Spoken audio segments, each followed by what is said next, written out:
मेरा एक सवाल है आपसे कि आप भगवान कृष्ण को जो है आप गॉड मानते हो?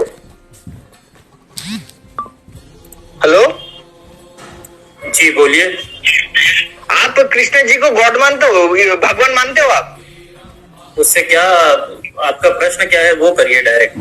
हाँ, मेरा ये प्रश्न है कि वेद में, ऋग्वेद में कृष्ण जी को असुर बोला गया है, राक्षस बोला गया है ऋग्वेद में। अच्छा, कौन बोला?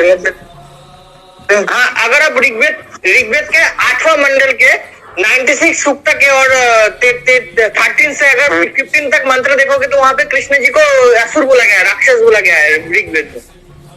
अच्छा, ऐसा क्या? ऐसा करना अध्ययन।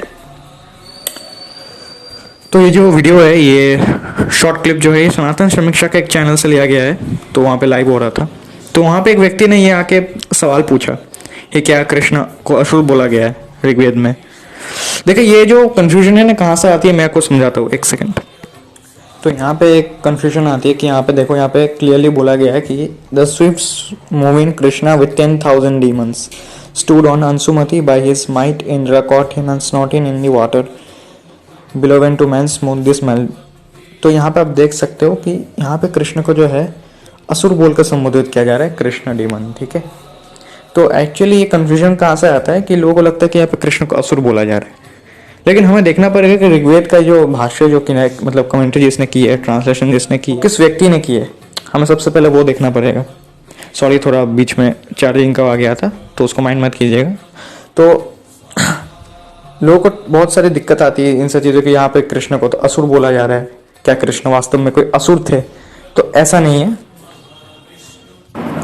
लेकिन अगर हम उसी ऋग्वेद के दूसरे वाले भाष्यों में देखें कि दूसरी वेबसाइट क्या बोल रहे हैं, तो यहाँ पे तो कुछ और ही लिखा गया है। तो यहाँ पे कृष्ण को यहाँ पे असुर नहीं बोला गया है, यहाँ पे तो उल्टा इंद्र का गुणगान हो रहा है। तो आप देख सकते हो, यहाँ पे ट्रांसलेशन देख सकते हो।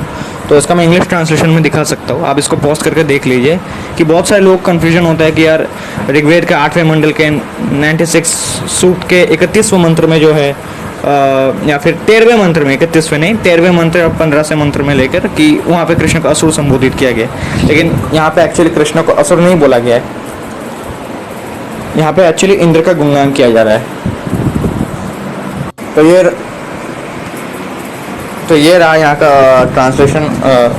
आप देख सकते हो, dark passion of pride with its 10,000 assistants and associates comes occupies the affections and suppress the emotive and creative streams of life, but in the Indra, देखो यहाँ पे ठीक से, Indra, noble leader of man, the soul with its great thought and action takes his bully over, control its violence and covers it with sweetness and love।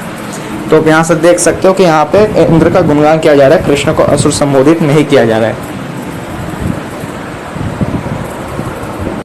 मतलब आप खुद सोच के देखो, मतलब अगर किसी ने उस चीज़ को ट्रांसलेट किया भी होगा ना, तो देखो, अगर आपको मतलब असली ऋग्वेद का ट्रांसलेशन पढ़ना है ना, तो आर्य समाजी और रामचरण को छोड़ के बाकी सारे के ट्रांसलेशन जो है आप पढ़ सकते हो। तो वहाँ पे आप खुद सोचो, जिस कृष्ण का इतना गुणगान किया गया सनातन धर्म में, उसको ऋग्वेद असुर बोलेगा क्या?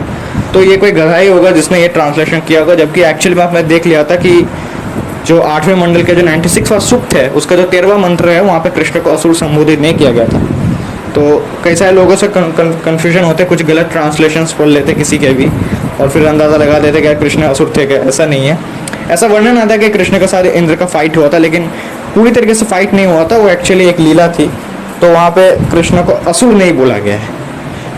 तो प्लीज़ गलत वीडियो से बचें और हरे कृष्णा सभी को श्री राधे।